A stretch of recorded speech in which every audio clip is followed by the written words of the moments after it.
Good evening. Welcome to the first lesson of Decisions of Fate, where we will discuss medical ethics. And really, more particular, we will be discussing Jewish medical ethics. And as we will see, those of you who have dabbled within medical ethics, and I know, Doctor, you've been more than just dabbling in medical ethics, you've written about it. So we'd love to hear some of your inputs. If if you've studied medical ethics, the medical ethics that we will be discussing in the next four classes will perhaps be a little bit different than the standard secular medical ethics, because Jewish medical ethics comes from a different angle. And we will see that difference as we go through various discussions throughout the four lessons. We will see the difference between standard medical ethics versus Jewish medical ethics. And another important point I'd like to mention is that the discussions we will be having in the next four lessons are not for, I'm not giving medical advice, and I'm not even giving Jewish legal advice. It's for informational purposes. It's for us to understand the two sides of the story. It's for us to understand how it works, what rabbis and doctors base their decisions on, and why it's important to consult with a competent rabbi in serious medical issues, which perhaps may not be intuitive because, hey, if it's serious medical issues, I need to discuss it with a doctor. And that's true, of course. It must be discussed with a doctor, but it should be discussed with a doctor and a rabbi who is competent within medical practice.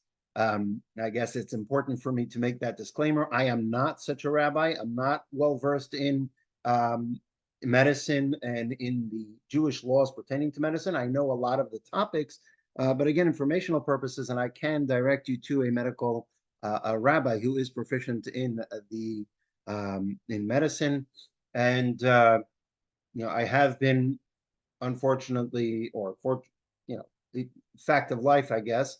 But unfortunately, some people in the community, I've had to be on the team discussing end-of-life issues, which we'll get into next week.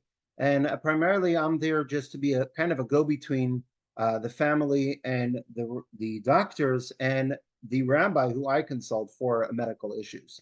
So these classes will give us an understanding of the mechanism and techniques that these rabbis use, these doctors use, and really the two sides of medical ethics. So it's not to be taken for, this is what I should do, but rather this is for informational purposes to understand the issues at hand.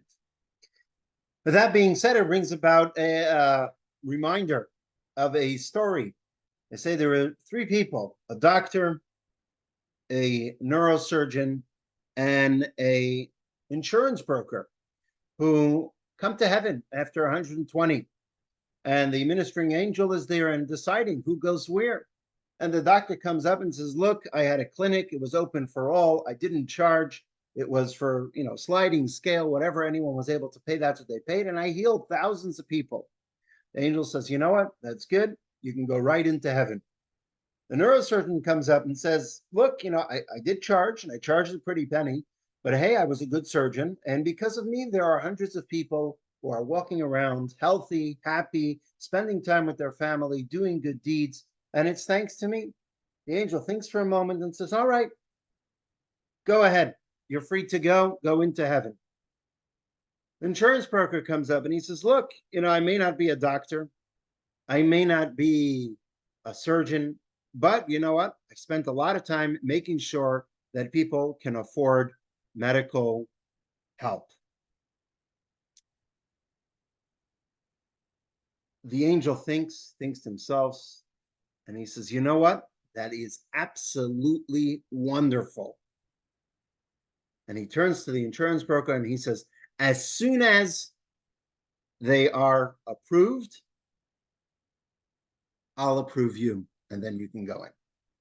All right, jokes aside, we're not making fun of insurance brokers. We're not making fun of insurance companies. It's obviously a tough question when it comes to insurance, professionals, the medical team, especially on the insurance cases. There's always a discussion of medical ethics, as I recently heard actually from a Jewish medical ethicist who said that one of the primary questions, driving questions behind the medical field is really the idea that because of medical advances, we have so much, but we cannot afford to provide all of that for everybody. And now the question is, where do we draw that line? How do we play that game of providing versus what we can afford to provide for everybody, whether it's time-wise or financially, etc. And every community and every government has their own way of dealing with it, whether it's free medicine, whether it's in socialist medicine, whether it is etc. All that entire big debate, and ultimately that is the biggest question. But today we're going to go through various medical analyzations from Jewish law that'll give us an understanding primarily pertaining to experimental treatments. And experimental treatments, it's not just for experimental treatments. That'll be the main discussion, the case study that we'll be focusing on, but many of these topics can and are applied to many, many other areas of medical ethics. And so we will begin with a case study, a 5-minute clip of a case study, and that will be the one that'll set the tone for today's class. And here it goes.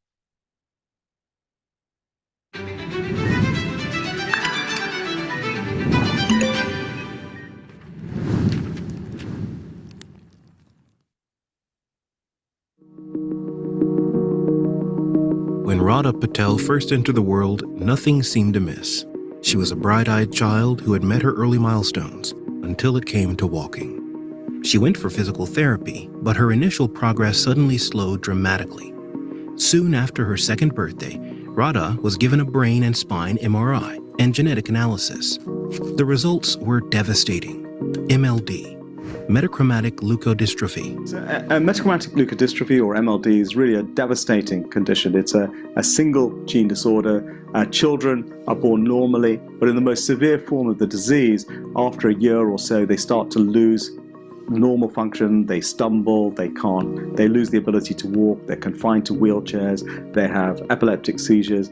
And in the most severe form of the disease, 50% of children unfortunately die by the age of 5, and there's almost 100% mortality by the age of 10. Radha's prognosis was grim. The Patels sprang into action, researching fanatically for a cure in the race against time.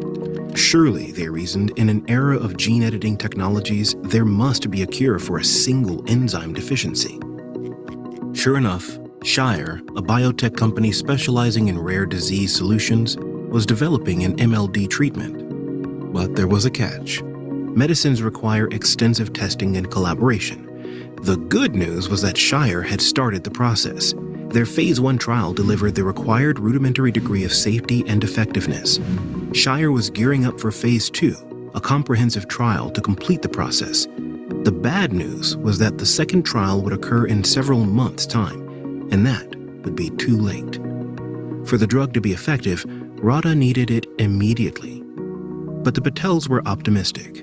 The U.S. Food and Drug Administration runs an expanded access program, also known as compassionate use, that approves investigational stage medication. At the time, the program worked like this. A doctor with a terminally ill patient who had no other treatment options could ask a pharmaceutical company for an investigational drug that had undergone a phase 1 trial. If they agreed, the doctor could apply for FDA's consent.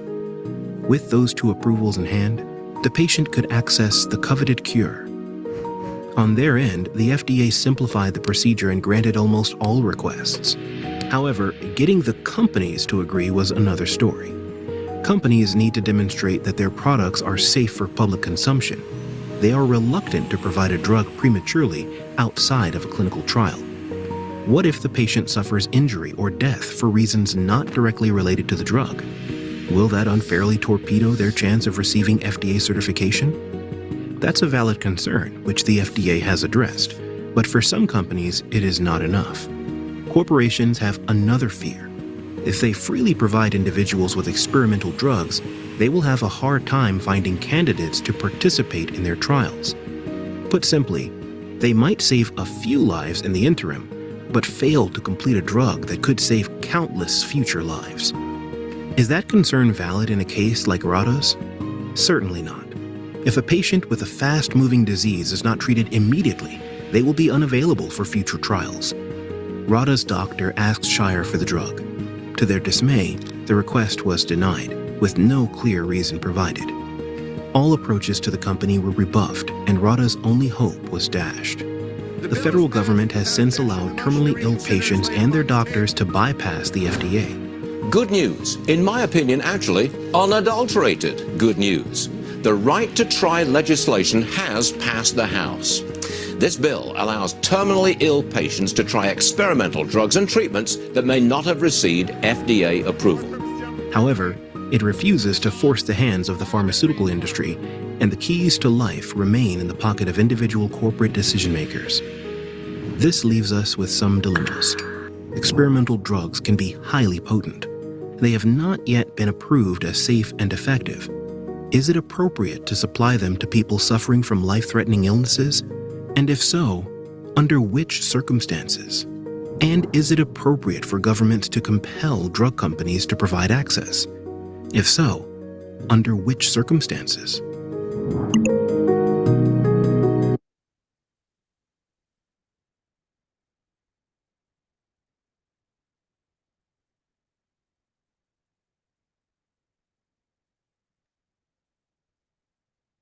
So this is the case study.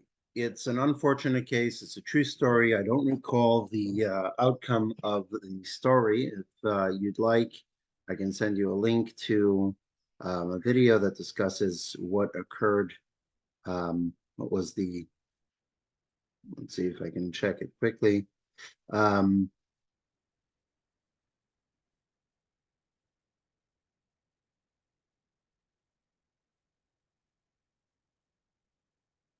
I believe, I'm not sure.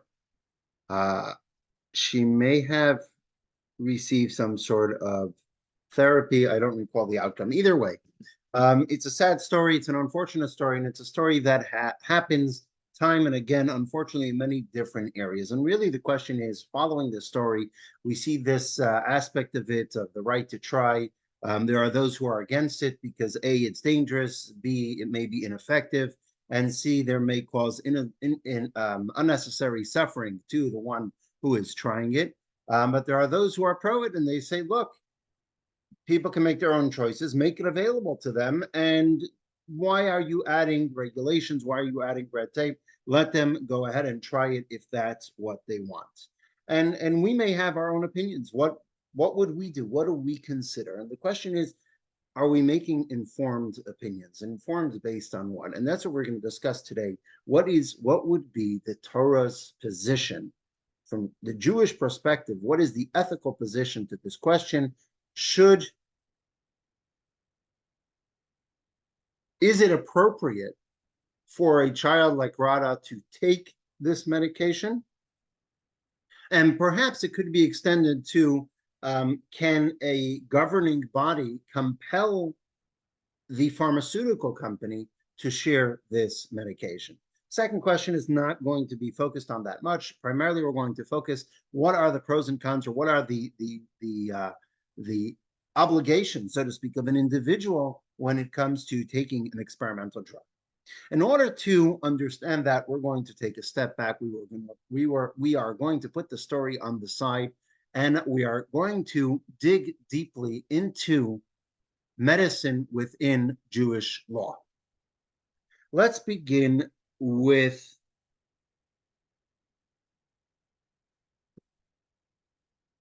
we're going to skip text 1 for the moment. We will begin with text 2a. It's a text that perhaps you may have read in the past. We've read it in prior courses. We've actually read it in the most recent course of Advice for Life, where we discussed medicine from the Rebbe's perspective, physical health and mental health.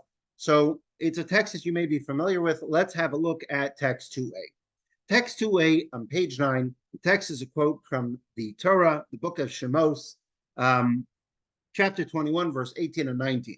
If men quarrel and one strikes the other with a stone or a fist, and the victim does not die, but is confined to bed. If the victim subsequently gets up and walks around outside on his staff, the assailant is cleared. He pays only for the victim's involuntary idleness and must provide for his cure. What does it mean, provide for his cure? Says the Talmud in text 2b, provide for his cure. The school of Rabbi Yishmael taught he must provide for his cure. This informs us that physicians are granted permission to heal. What's he coming to forewarn? What is Rabbi Yishmael explaining that the Torah is telling us permission is granted for physicians to heal? Why do they need physicians? Obviously. So let's have a look at Rashi, one of the primary commentaries on the Talmud. And Rashi explains, because we do not argue God has struck, will the physician then go and heal? In other words, the Talmud is basing it on the verse and telling us the rule in Jewish law and really Jewish theology. The Jewish perspective on healing is that a doctor is permitted to heal a patient. Why is that? There are some that say that perhaps God is the one who brought the ailment, and so God is the one who should bring the healing. And who are we to mix in and say, you know what? God is the one that brought the ailment. We're going to go ahead and try to cure it. You're mixing into God's business. Says the verse, no v'rapa yirape, you shall heal this individual, you shall pay for his healing. Who's going to heal him? It's going to be a doctor who's going to heal him. Says the Talmud, it is permission for the physician to go and heal. Now, is it just permission? So, or do we take it a step further? And the reality is that we take it a step further. It's not just permission to heal, but rather there's an actual obligation that a doctor has to heal patients according to Jewish law. Let's go back to text 1 on page 8. It says Maimonides in his Code of Jewish Law, it is a positive mitzvah to remove any obstacle that might pose a danger to life and to be extremely careful regarding these matters. As it is stated, be cautious and preserve your life. There's no qualifications. To preserve life, it's a legal obligation of every Jew to go ahead and preserve their own life, which includes going to a doctor. And that includes as well as the doctor healing an individual if they have that capability. And so what we come to a conclusion here, I'm going to have time finding where to place this box. What we come to a conclusion here is that there are two aspects to this idea, this law in Maimonides. The first one is that we need to preserve life, and there are two ways to preserving life. There's avoiding danger. So it's a legal obligation to avoid danger. And you can think about a myriad of things that are included in that prohibition or positive commandment, as well as to pursue cure, because that is a way of preserving life. And so it's an obligation to go ahead and pursue a cure.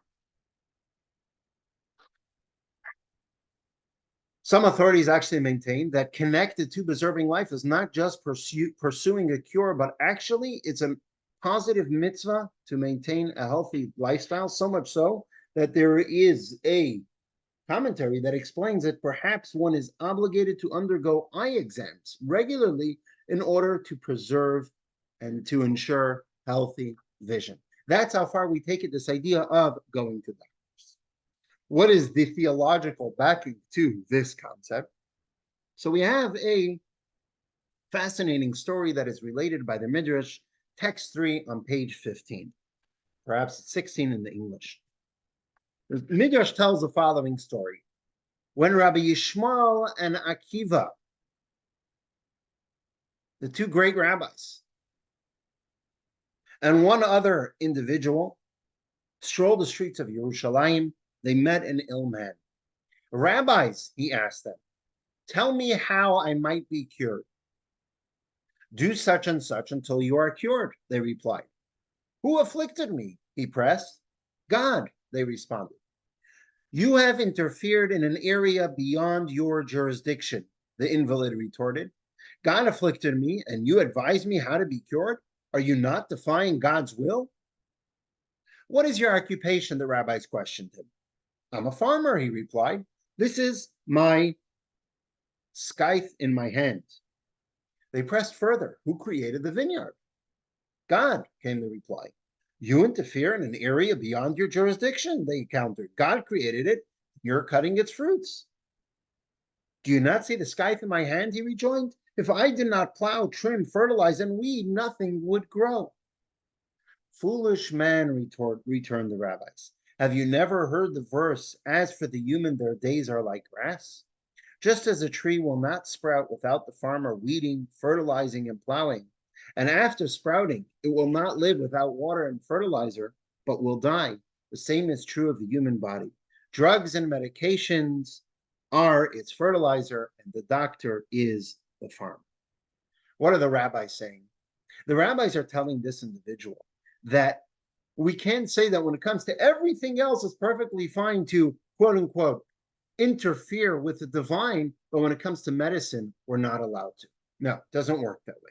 When it comes to medicine, it's just like everything else, because in life, the way God designed the world is that we are partners with the divine. God wants us to make changes to better the world. That is the way God created life. And just like trees, the way we better them is by us, so to speak, interfering with divine creation. It's not interfering, it's by divine design, the way God wants us to do.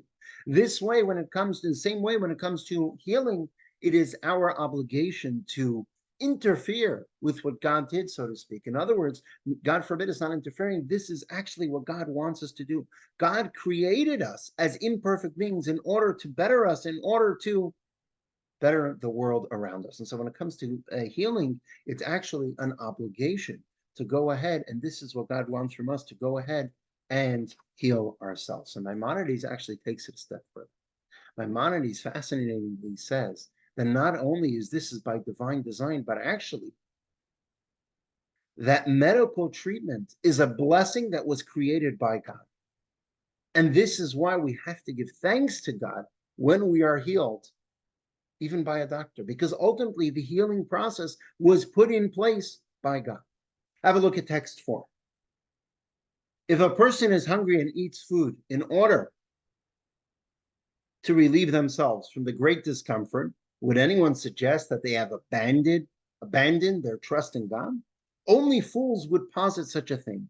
Rather, just as I thank God when I eat for providing me with something edible that removes my hunger and provides me with life and sustenance, it is similarly appropriate to thank him for creating the treatment I can use to heal my illness. And so doctors are God's healing agents, and we thank the doctor and we thank the Almighty for allowing it to happen, for allowing the healing process to happen.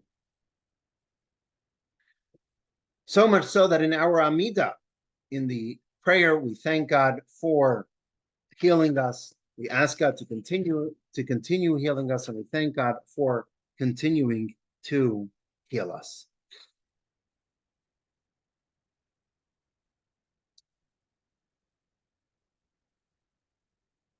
The Alter Rebbe in the Code of Jewish Law takes it a step further.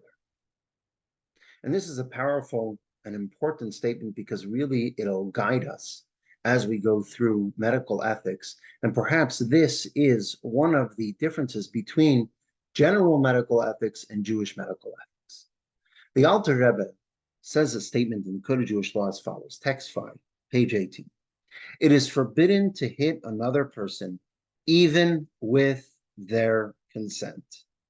For we have absolutely no authority over our bodies to permit that they be struck, denigrated, or pained in any way. What is the Alter Rebbe saying? What do you mean? It's my body, right? My body, I can do whatever I want with it. No. Jewish law says something extremely different. And interestingly, this law is actually brought in a halachic analysis of Shakespeare's famous or infamous play, The Merchant of Venice. Rabbi Shlomo Yosef Zevin, who was an early mid-20th century sage, wrote a book called la'or ha'alacha, in the light of Jewish law. And he analyzes many contemporary topics. Amongst them, he has an entire thesis analyzing the Merchant of Venice from a Jewish legal perspective. And in this analyzation, he mentions that the pound of flesh demand is really not a Jewish outlook. And it must be that even if Shylock would have presented such a demand, it wouldn't have come from his Jewish upbringing, but rather from the atmosphere of the Gentiles around him who have an entirely different understanding of the human body. And what does he say? He says the human body, according to Jewish thought, according to Jewish law, does not belong to the person. Our bodies belong to God. Our bodies were given to us by God in order for us to utilize it to fulfill our mission. We have an obligation to actually upkeep our health because it's a deposit that God gave us. We have to take care of it very carefully, so when we return it in the best condition we possibly can. And as such, it's not ours to give away. It's not ours to decide what to do with it. It's not ours to offer it to be hurt. And so, if someone says, you can hit me, give me a punch. According to Jewish law, you're not allowed to do that. But what do you mean? He gave me permission. No, he cannot give you permission to wound his body. And the reason I say that this is an important difference and distinction between Jewish medical ethics and general medical ethics is because perhaps one can say that one of the driving forces behind general medical ethics is the autonomy. The fact that in modern times we say that what's of utmost importance is the individual themselves. What do they feel about the situation?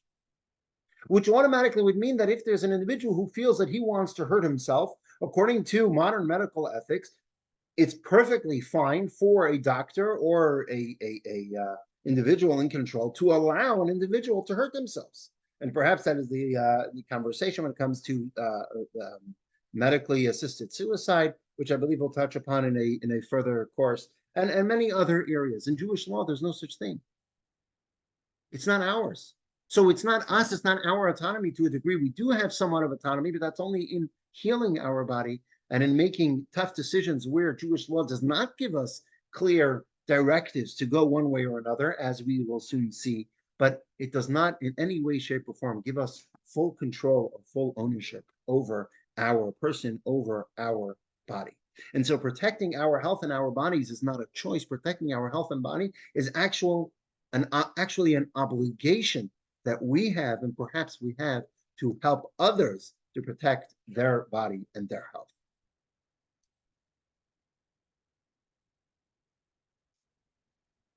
Now that we have an understanding of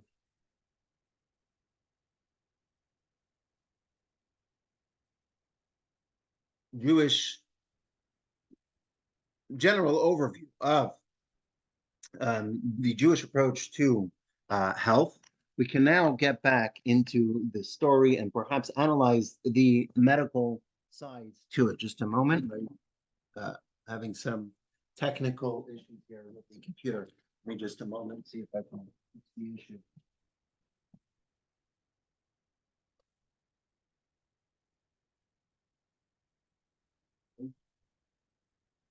There we go. Okay, sorry about that. All right.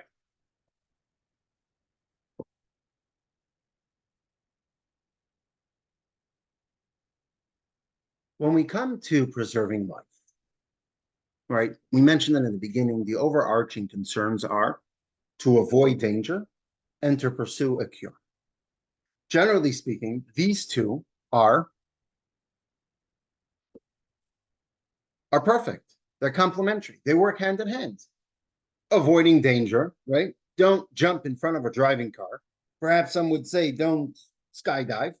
Perhaps some may even say don't play football. I'm not telling you what to do or not to do, but I'm just saying different extremes when it comes to avoiding danger. And then there's pursue a cure. So Mr. Football Man who is avoiding football, he can also pursue a cure when he nicks his foot or when he breaks his foot or when he has a cold and he's going to take some Tylenol for the headache, right? So they're complementary, they work together.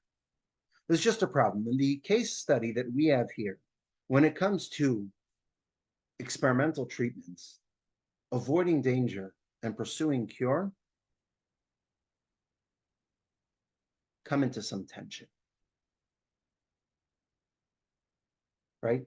Because by avoiding danger, you want to take, by pursuing a cure, you want to take this experimental treatment. But by taking this experimental treatment, there may be fatal side effects. So avoiding danger would mean don't take the experimental treatment. By pursuing cure means take the experimental treatment. Which one do we follow? Do we take it? Do we not take it? What do we base the criteria on? At what point do we say one overtakes the other? In Jewish medical ethics, we have two terms that really are the basis for this conversation. What are the two terms? One is chayei shaah. And I'm not going to use the Hebrew term, although we're going to come across it many, many times. I'm going to use the English term for it, chayei shaah and chayei olam. What is chayei shaah? Generally speaking, in life, right, there's the gung-ho way of looking at life, the, I guess, natural, inherent way of looking at life, that life is unending. Life is, forever, especially the younger one is. They see, I'm going to live till 120, or, from a Jewish perspective, we're going to live. We don't think about life ending. God forbid. We look at life from an unending expanse of possibility. That's one perspective. Another perspective is, God forbid, when a serious illness strikes, especially a terminal illness, God forbid. When there's a serious illness, suddenly our life becomes very uncertain. Our life becomes very, very tenuous. These two terms in Jewish law are called chayei shaah and chayei olam. Literally means infinite life and eternal, not infinite, I guess, eternal life and periodic life or hourly life. But we'll call it, for the sake of simplicity, we will call it long-term life and short-term life. What's long-term life? Long-term life is regular life. You have a 20-year-old who's predicted, thank God he's healthy, no issues, predicted to live till 120 and beyond. And then you have a 20-year-old who, God forbid, has short-term life. What's short-term life?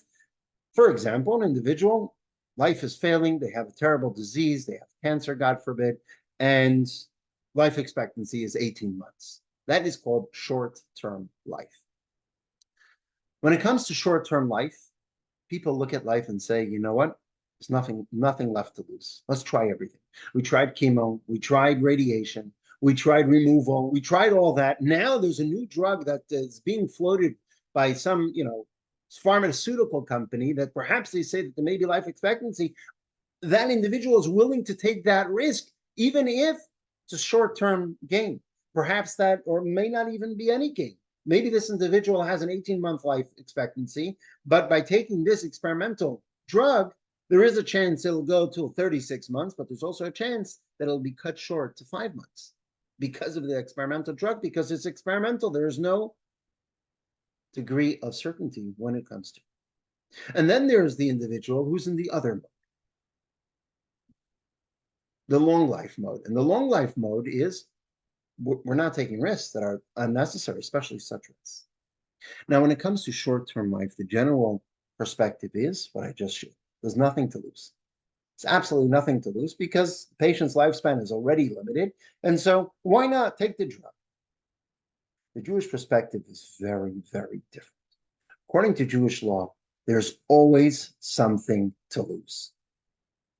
There's always something to lose. Why? Why is there something to lose? Because according to Jewish law, Judaism does not expect that there's nothing to lose. Every single moment of life is significant. The fact that death is near does not lessen the value of each moment of human life. And therefore, if this experimental treatment fails and there's an extreme side effect of shortening the life to 5 months versus 18 months, we just shortened by 11 months, 13 months. My math was never too strong. So there's 3 types of people, those who could count and those who can't. We just shortened this individual's life by 13 valuable months. Every moment of life is valuable. And if every moment of life, according to Jewish law, doesn't matter what type of life, we're not looking at it from a utilitarian perspective of, is the life valuable? Does it have meaning? Does it not have meaning? Life itself, being alive, even if there's quote unquote no use, person's in a vegetative state, that life is valuable. Every moment of life is inherently valuable. And it actually has an application in Jewish law.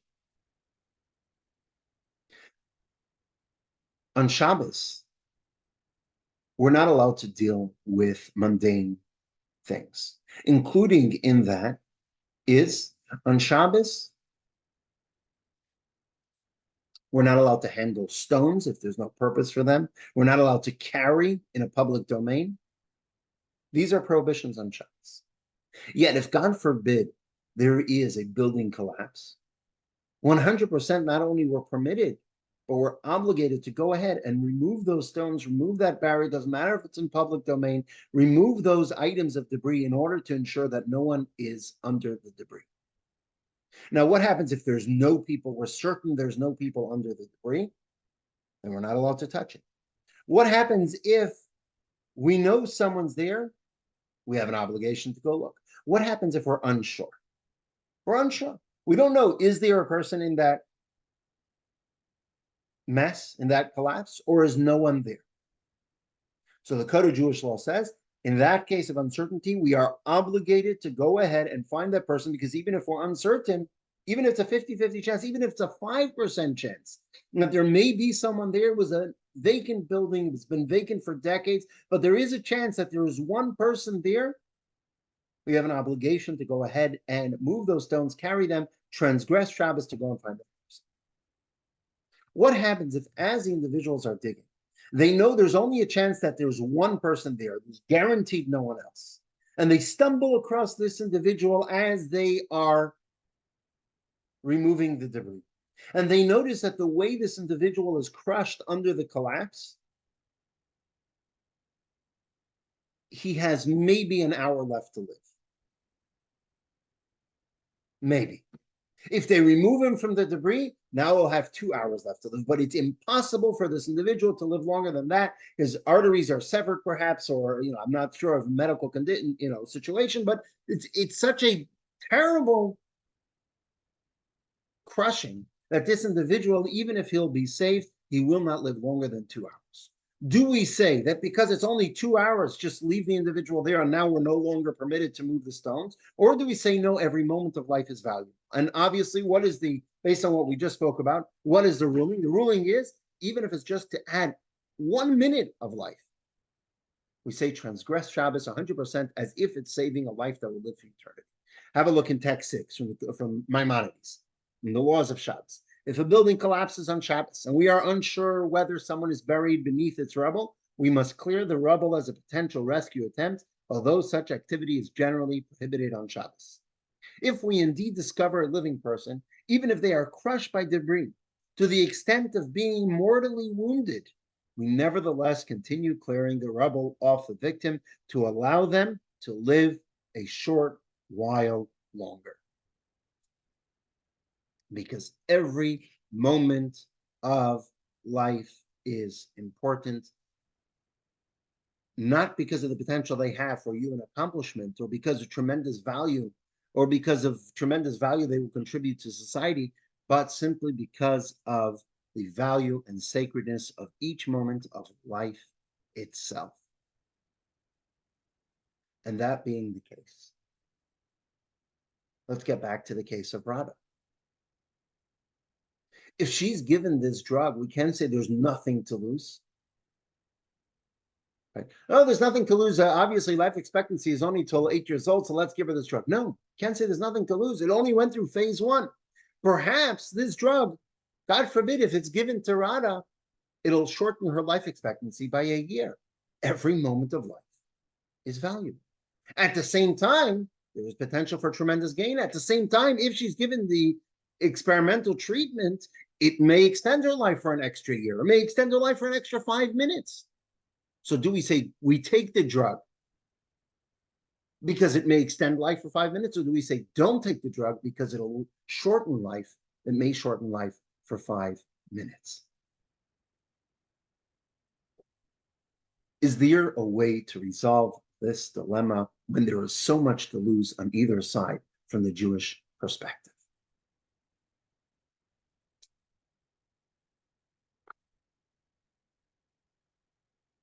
The good thing is we have precedent, right? Always a good way to look at it, whether it's in medical field, especially in the legal field, we always need to look at precedent. And there is precedent.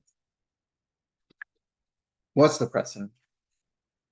There's a fascinating compendium, responsa, a collection of letters that were written by a 17th century rabbi. His name was Rabbi Yaakov Reischer.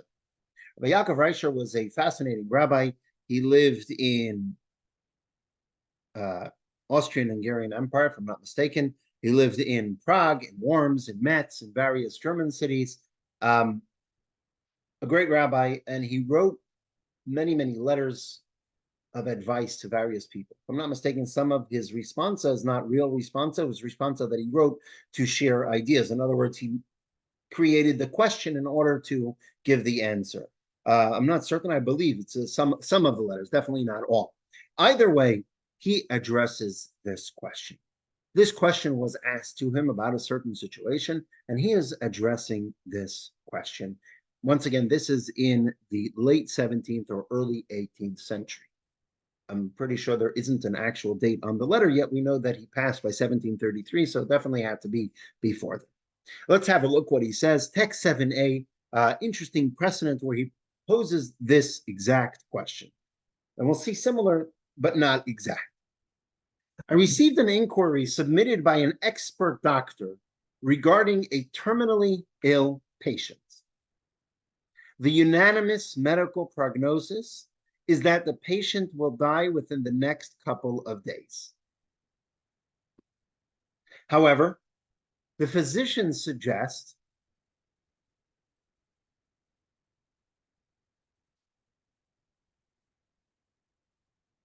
that there's a medicine that might cure him, but might cause him to die within a couple hours of taking it. Is it permitted to administer the medicine?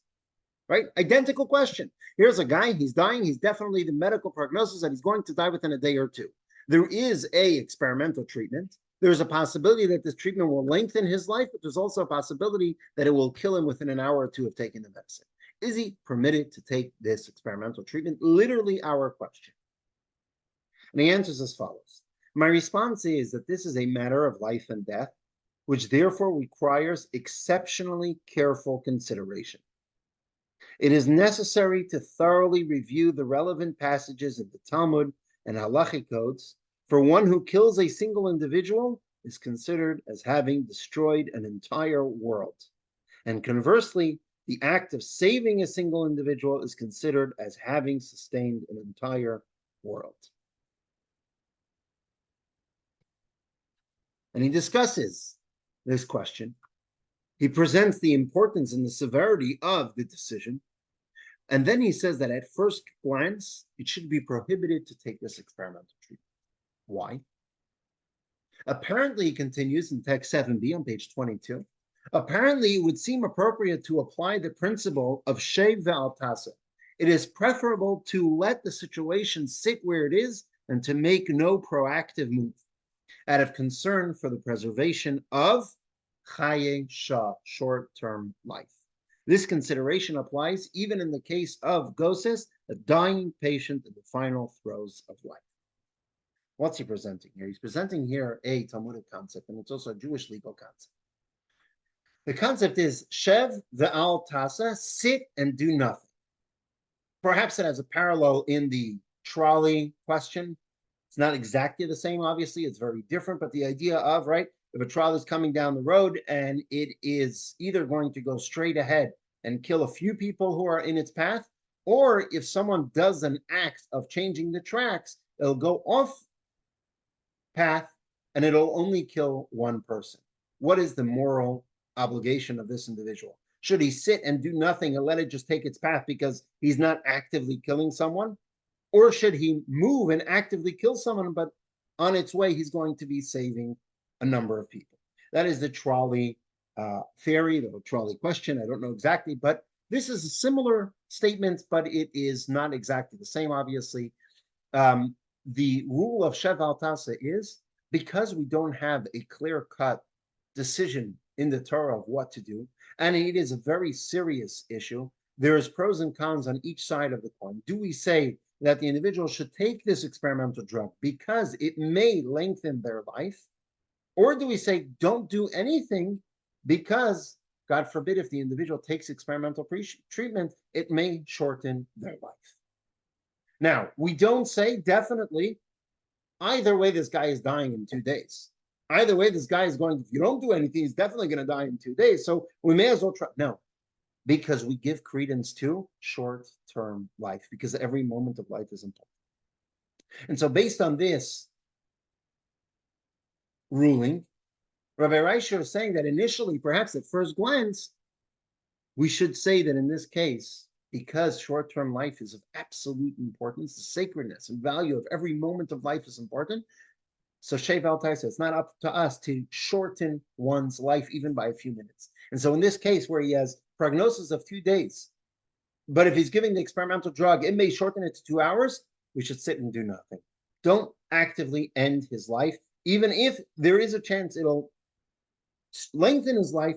Let's sit and do nothing. That is his initial statement. And so, because in our case, right, both courses of action are both undesirable, right? One jeopardizes short-term life, but the other passes on a chance of a possible cure and perhaps is passing on long-term life. Yet, because we don't know, therefore, it's preferable to be passive and refrain from treatment and allow this patient to protect his short-term life. Yet Rabbi Reisher is not saying this as why? Because he continues in his ruling, in his response, he continues with an interesting association. And he brings another precedent. And he says we don't necessarily say be passive and refrain from giving anything, because we do have this particular dilemma, which has been discussed earlier before in the Talmud. The Talmud discusses this exact dilemma, albeit a little different context, but similar principles. What's the context? During this Talmudic era, there were many heathens that bore great hatred against the Jewish people. And therefore was considered risky for a Jew to go to a heathen doctor, because this doctor might use it as an opportunity to harm or, even worse, kill the patient. And so the Talmud discusses, is a patient allowed to visit a heathen doctor where there's a significant chance that the individual will be harmed? And the Talmud says as follows. Let's have a look in text 8a. Rabbi Yochanan stated, when it is doubtful whether an invalid will live or die, and the only physician available is a heathen whose animosity toward Jews leads us to suspect that he might deliberately kill the patient, we do not approach that physician for treatment. However, if we are certain that without treatment the patient will die, we may approach that physician for treatment. The Talmud asks, are we not placing the patient's short-term life in potential jeopardy? In other words, we may shorten his life. Yes, he's terminally ill. He's headed toward definite death if he doesn't get healed. But by placing him in front of the heathen doctor, that's a possibility for shortening their life even further. Says the Talmud, in such a case, the concern for short-term life can be disregarded. What's the Talmud say? If there's an uncertainty, perhaps the patient will die, perhaps the patient won't die. Perhaps the doctor will kill the patient, perhaps the doctor won't kill the patient. In such a case of such uncertainty, then the patient may not visit the doctor, because it's not certain that the individual will die. And if it's not certain the individual will die, then don't go to a doctor where there's an opportunity for the doctor to kill the patient. Right? God forbid, during this time, someone has a cold, and the cold is prolonged, it's lasting longer than 2 weeks, don't go to a doctor, because the cold is it's not going to cause the individual to die. It's not definite. Everything's possible, but it's not going to cause the individual to die. So we're worried about the short-term life. Do not go to the doctor. But if the patient will surely die if it's untreated, he's got an open gunshot wound, or in those days it was no gunshot wound. It's got an open, wounds, and he's bleeding, and it's definitely the individual will definitely die within a certain amount of time.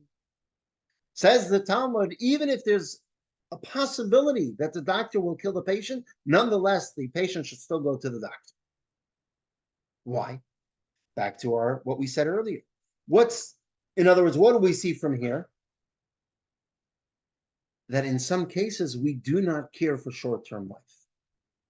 In other words, if there's someone who is headed towards certain death, even if there is a possibility that by going into this new situation, it may shorten their life even further, we say, go ahead and do it. And how would we apply that?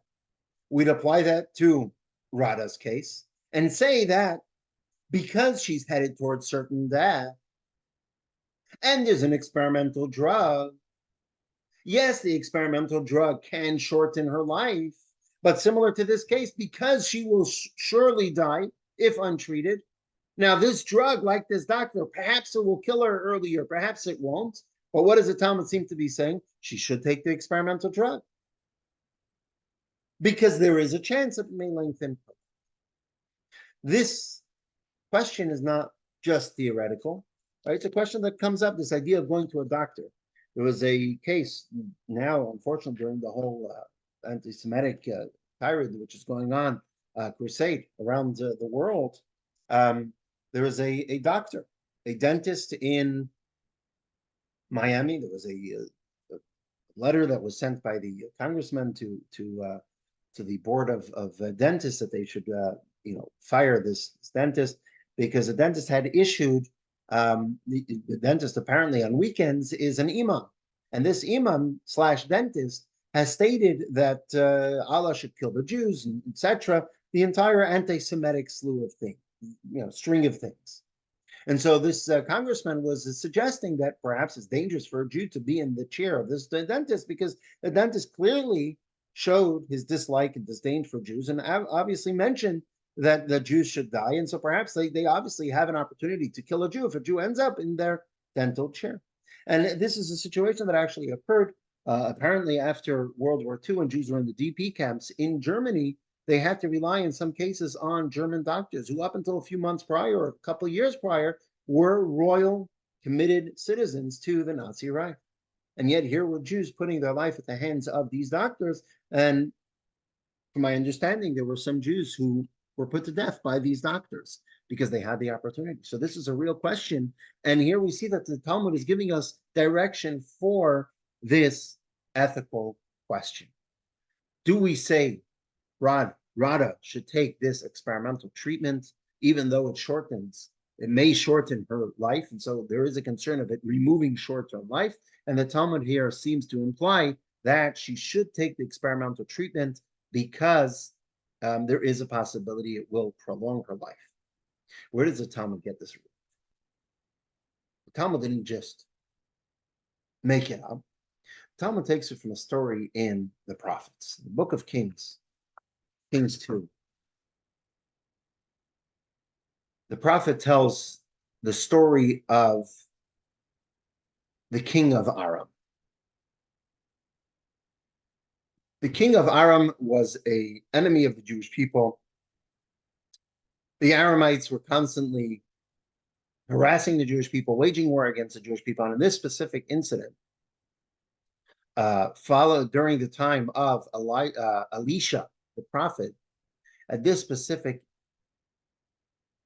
time in history, the king of Aram, whose name was Ben-Hadad, laid siege to Samaria, which was the capital of the kingdom of Israel. In the kingdom of Israel at the time, there was a terrible famine. And this siege that was laid by the king of Aram against Samaria, not only was it psychological and it did lots of damage, but it was also the idea that it strengthened the famine that was taking place. So much so that the verse tells us that at that time a donkey's head sold for 80 silver pieces and a quarter of a kav. A kav is a very small measurement. A quarter of a kav of dove's dung sold for 5 silver pieces. Worse than that, there were instances of cannibalism that were reported. That's how terrible this famine was. And the prophet Elisha foretold of the impending salvation where food will be plentiful. And he was actually mocked by one of the individuals who said, "You're saying that by tomorrow food will be plentiful and cheap." We don't see that.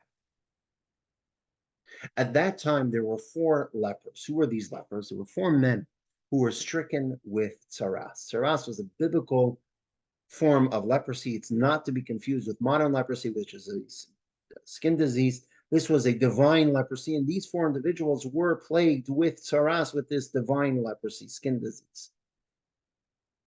And the law is that anyone who has divine leprosy, anyone who has tsaras, has to be outside the city gates for a full week. Now, these individuals, not only are they stricken with tsaras, but they're also involved in this famine. They also have no food, and more perhaps than anyone else who was in the city. They literally had no food. They were headed towards certain death because they had no food. Hunger. There was absolutely no food. There was no food. There was no water. There was nothing. And as such, they were headed towards certain death. So what did they do? They decided as follows. Let's have a look in the verse. It's right here on the screen, or you can look in your book on page 28, text 9. 4 men stricken with tsaras lingered outside the city gates. This is from the book of Kings 2, chapter 7. They told each other, "Why should we sit here until we die of starvation? If we decide to enter the city, we will die there due to the famine in the city. If we stay here, we will also die. So now let us go and defect to the Aramean camp. If they spare us, we will be provided food and remain alive. And if they kill us, we are going to die anyway." The parallels are uncanny, right? It's literally our exact question. They are headed towards certain death, right? Can be compared to terminal illness. They're headed towards certain death of starvation. They don't have food. They're headed towards certain death. Now they can go to the Aramean camp. And in the Aramean camp, it's a 50-50 chance. Either they'll be put to death because they're Jews and they're arriving, they're from the Jewish people and they're arriving at the enemy's camp, or they'll be taken prisoner. And if they're taken prisoner, they're going to be given food and they'll survive. Do they go to the camp or do they not go to the camp? And the story, the verse continues that that's what they did.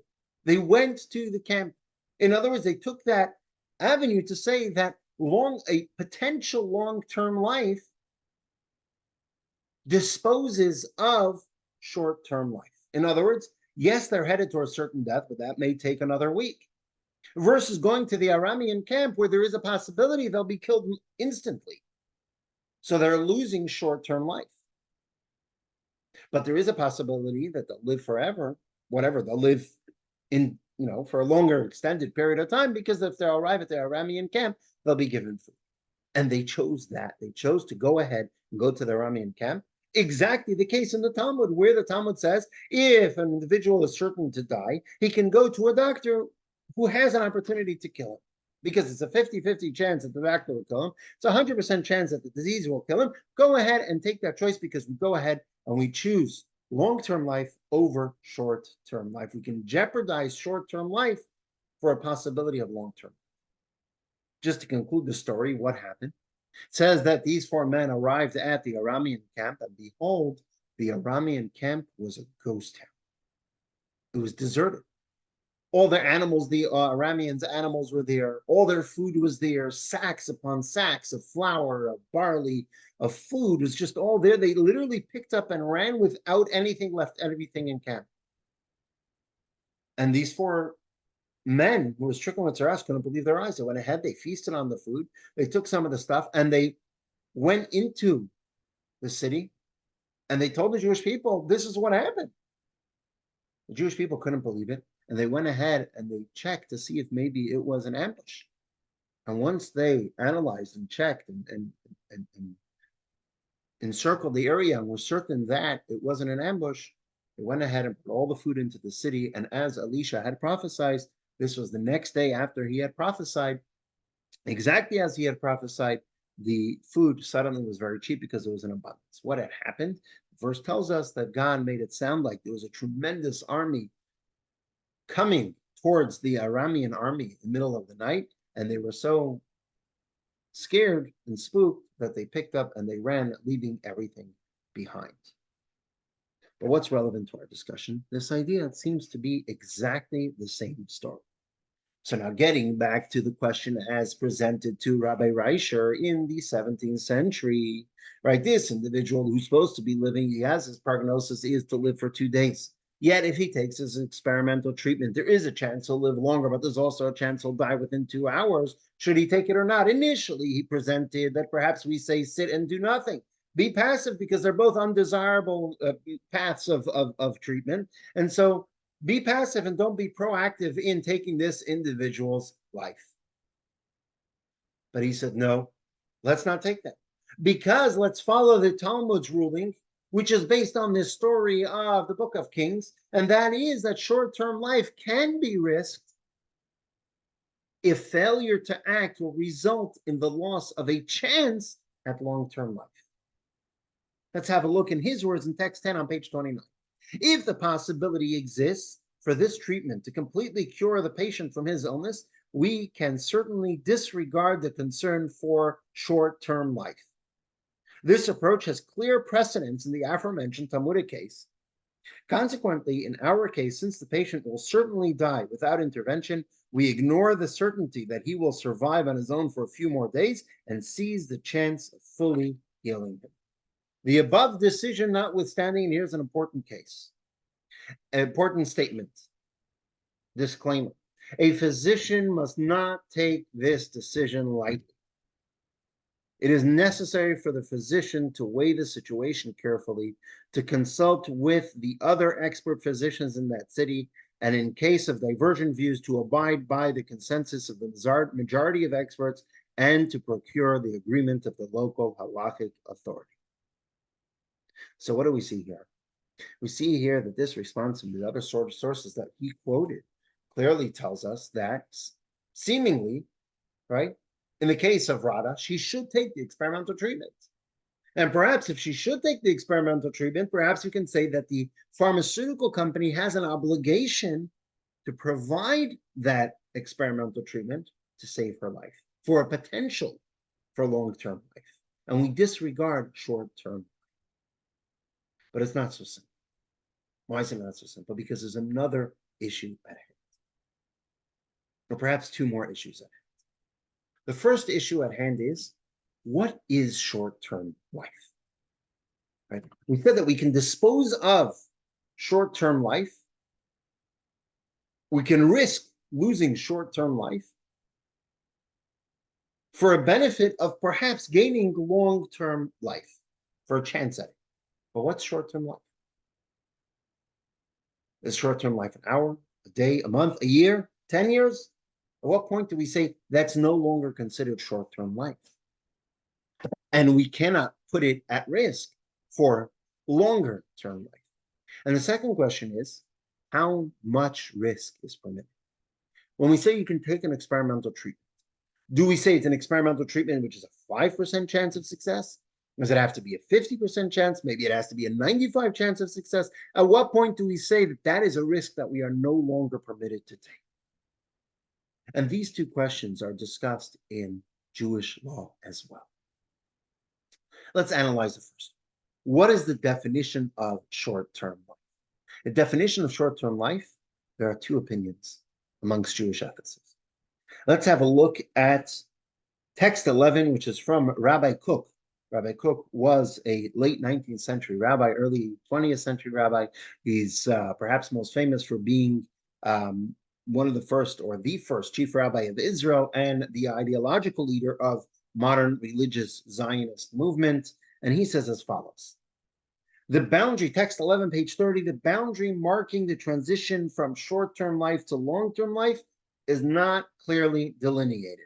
However, it is logical to assume that as long as we know that the illness is already terminal, regardless of how much time will pass until death arrives, is considered short-term life. Rav Kook says, it's very simple. If someone has a terminal illness, that is considered short-term. The terminal illness may only take the individual's life 13 years down the line. That is still considered short-term life. And as such, the prior ruling takes effect. In other words, if an individual has 15 years left, but it's a terminal illness, we say we could put those 15 years at risk, take an experimental drug, which may shorten that individual's life to 3 months. But if there's a chance to lengthen his or her life longer than 15 years, that is considered short-term life. And more than 15 years is considered long-term life. We are able to take that chance by taking this experimental treatment. There's just one issue. This is Rav Kook's opinion, but it's not the opinion of most rabbinic authorities, because most rabbinic authorities say that let's analyze the story of the 4 individuals who this entire ruling is based on.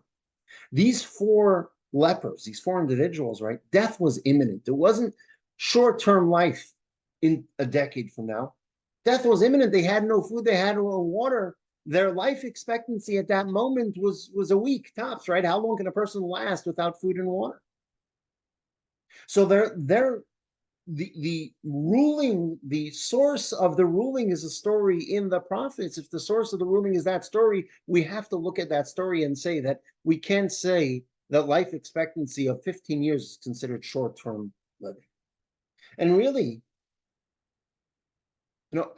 ultimately, if short-term living can be a long thing, ultimately every human being has a terminal illness called aging, right? At some point at 100, 120, everyone's going to die. So do we say that's all considered short-term living?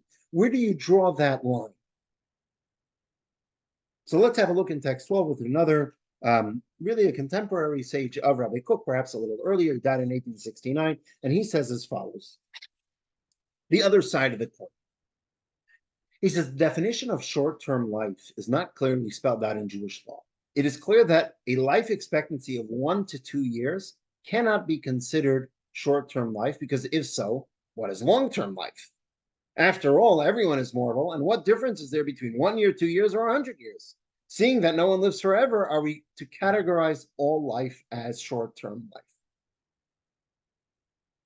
Nor does it appear correct to say that short-term life only refers to a situation in which the patient will die from the specific illness for which they presently seek a cure, and not from other ailments. What difference should it make what illness will cause the person's death? Rather, it would appear that just as a treifa is defined as an ill person or animal that will not live more than 12 months, similarly, anyone whose illness will prevent them from surviving for more than 12 months has entered the category of short-term life. Conversely, if the illness will cause death only after 12 months, the interval is not considered short-term life, but long-term life. What's he saying? Saying as follows. In Jewish law, you may be familiar with the term of treif, right? Something is kosher, right? Food is kosher. McDonald's is treif. You may be familiar with that term. What does the term treif mean? In Jewish law and in the Talmud, treif is used for life expectancy. That's what the literal term treif means. Life expectancy. And it's used whether it's an animal or a person. Any living being can be considered treif. What does treif mean? Treif literally means mauled. Mauled, trampled, right? When you have animals out in the wild, they get trampled by other animals.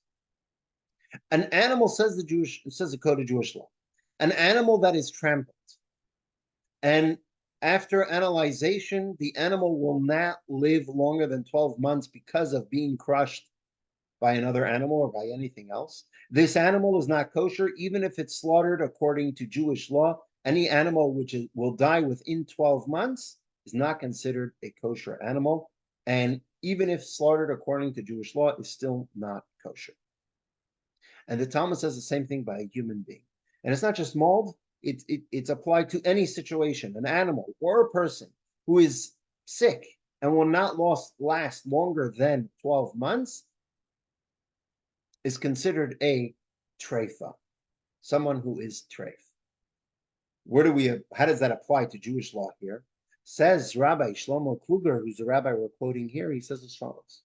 That is the boundary for short-term life. Short-term life is up to 12 months. More than 12 months, even if the prognosis is 2 years, that's considered long life. So what does that mean? That means like this. Let's apply that to Rada's illness. Rada is, let's say, 4 years old. Life expectancy is 8 to 10 years. According to Rabbi Koh, her life right now is considered terminal illness. If it's considered terminal illness, even though she has 4 years, her 4 years are considered short-term life. As such, she's permitted to risk her short-term life, take the experimental treatment for a chance at longer-term life. According to Rabbi Shlomo Kluger, Rada, whose life expectancy is more than 12 months, is prohibited from taking this experimental treatment because her life expectancy is longer than 12 months. If her life expectancy is longer than 12 months, it's not considered short-term life. So literally by taking the experimental treatment, God forbid, you're taking away her long-term life. And we're not allowed to do something that will shorten long-term life. And as such, she's prohibited from taking this experimental treatment. I'm not going to issue a ruling here. These are the two sides, the two opinions. And then there's the second question. How much risk is acceptable? Let's say we follow the opinion where she's permitted to take the experimental treatment. Is she really permitted to take the experimental treatment? At what percentage do we say that this experimental treatment is nothing? It's not valid. It's not even considered an experimental treatment. Does it have to have a 5% chance of success? Does it have to have a 50% chance of success? There are some authorities who are very, very hesitant to permit risky procedures because of what we mentioned earlier about the importance of every moment of life and the principle that we mentioned earlier of be passive and don't do something that will shorten one's life. They see that for the permission to take the risk of a special exception, the permission to take this risk is a very special exception, and therefore their permission is only to a procedure that at least is 50% success rate. There's a 50% chance of success. But because of the importance, if it's less than 50% chance, we're prohibited from taking that experiment. There are some that say, no, it doesn't have to have 50%. Even if it's a 1% chance that this experimental treatment will be successful, you can go ahead and do this experimental treatment. That is the opinion of a great rabbi who's perhaps one of the earlier authors of Jewish medical ethics. He was a great rabbi in Israel. He was a member of Israel's great rabbinical court. He passed away pretty recently in 2006. He wrote a responsum and a compendium of Jewish law, especially as it pertains to medical ethics and modern medical questions, which was printed back in the 50s, really. Started to be printed in the 50s. And he writes that, no, even if it's a 1% chance, you can go ahead and do it. On the other side of the coin, there's another great rabbi from the early 20th century who says that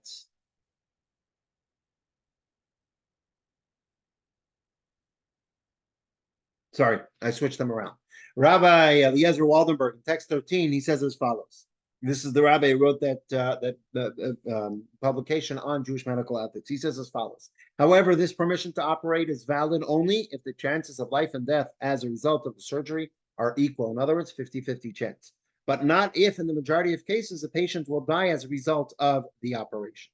The second rabbi, Rabbi Chaim Ozer Gudzinski, who lived in pre-war Europe, he was the last chief rabbi of Lithuania, he says as follows, when faced with, text 14, page 34, when faced with a case in which there is no alternative hope for a patient's survival, we disregard our concern for short-term life in exchange for even a remote possibility that a patient will be killed.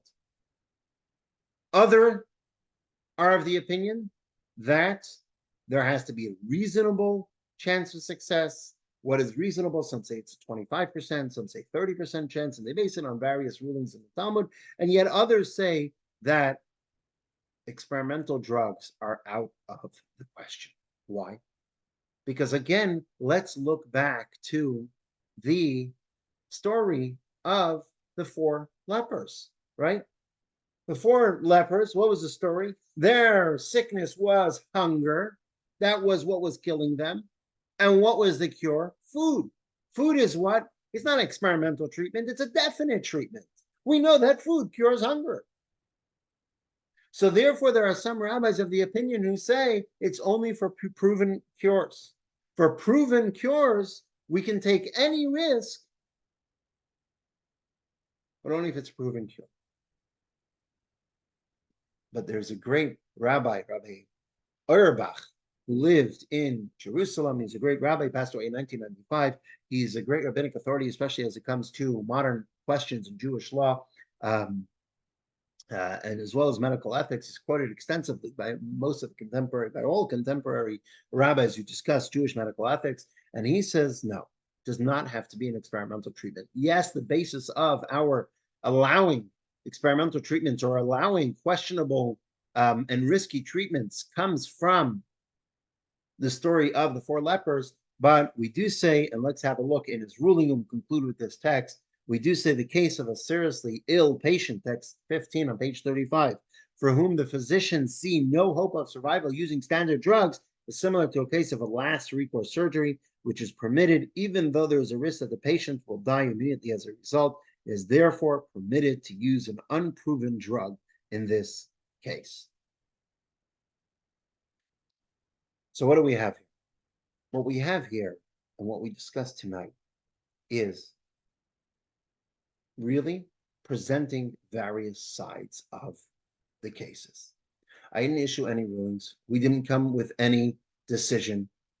We just looked at it from various angles. And if we go back to the story of Rada, what's the story of Rada? Right, short-term life. If we say